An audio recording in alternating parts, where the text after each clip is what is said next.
May mga involved pong senador dito.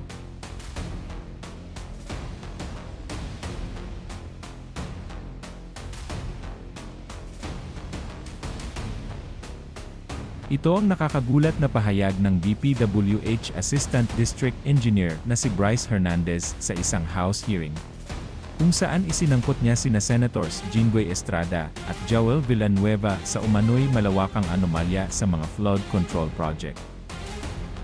Ayon kay Hernandez, habang siya ay nasa detention, napag-isipan niyang ilabas ang lahat ng kanyang nalalaman tungkol sa irregularidad sa proyekto. Ngunit bago niya ito isiwalat, humiling muna siya ng proteksyon mula sa mga mambabatas. Pwede po bang wag niyo na po ako ibalik sa Senate? Kasi may mga involved pong senador dito, at hindi ko po alam ang magiging kapalaran ko pag binalik niyo ako doon.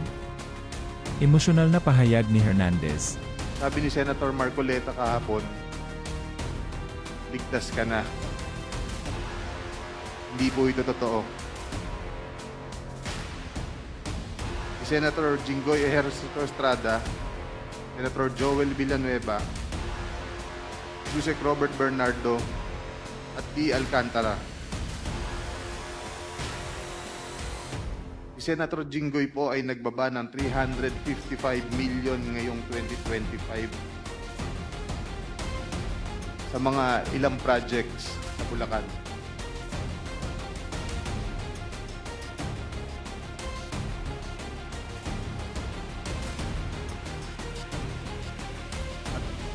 Ang sabi po ng boss ko dito, ay 30% ang commitment dito. Ang mga projects po na to ay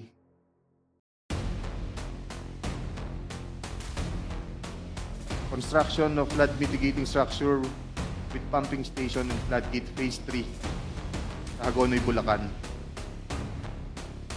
Flood control mitigating structure with pumping station and floodgate sa Malolos, Bulacan.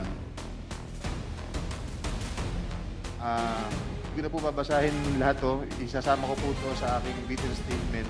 Ayon sa kanya, si Senator Jinggoy Estrada umano ay nagbaba ng 355 million pesos ngayong 2025 para sa mga proyekto sa Bulacan.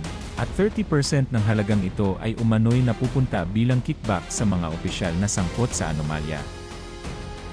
Ngunit isang araw bago ang pahayag na ito ni Hernandez, ibang kwento naman ang lumabas mula sa kontraktor na si Pacifico Curly Vizcaya II.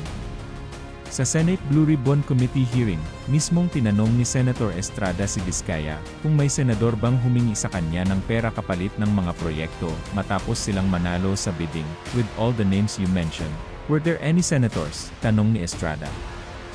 Noon, diretsahang sagot ni Vizcaya. Dahil dito, pabirong sinabi ni Senate Panel Chair Rodante Marcoleta na safe si Estrada mula sa mga alegasyon.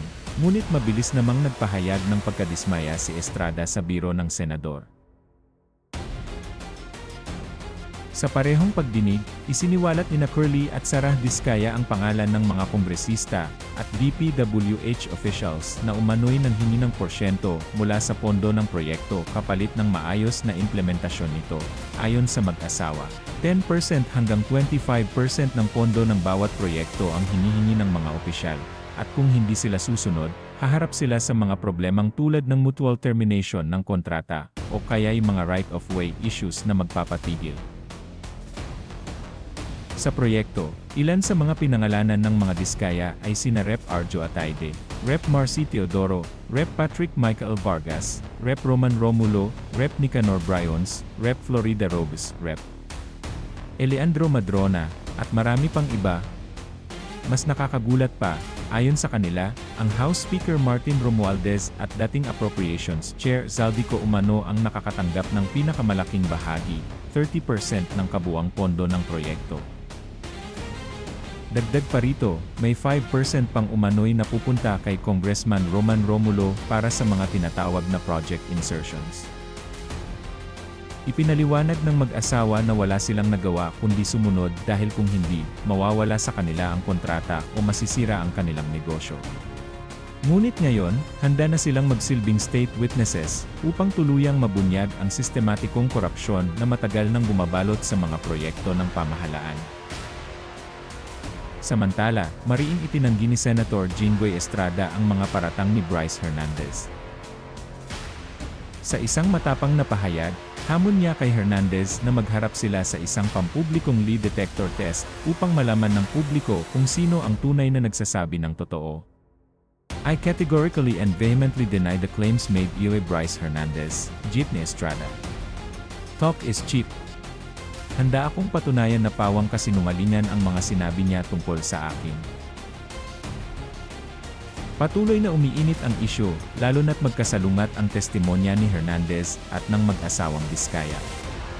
Sa gitna ng magkakaibang pahayag, lumalakas ang panawagan mula sa publiko para sa masusing investigasyon upang matukoy kung sino nga ba ang nagsasabi ng katotohanan at kung hanggang saan umaabot ang malawakang korupsyon sa flood control projects na pinupundohan ng buwis ng taumbayan.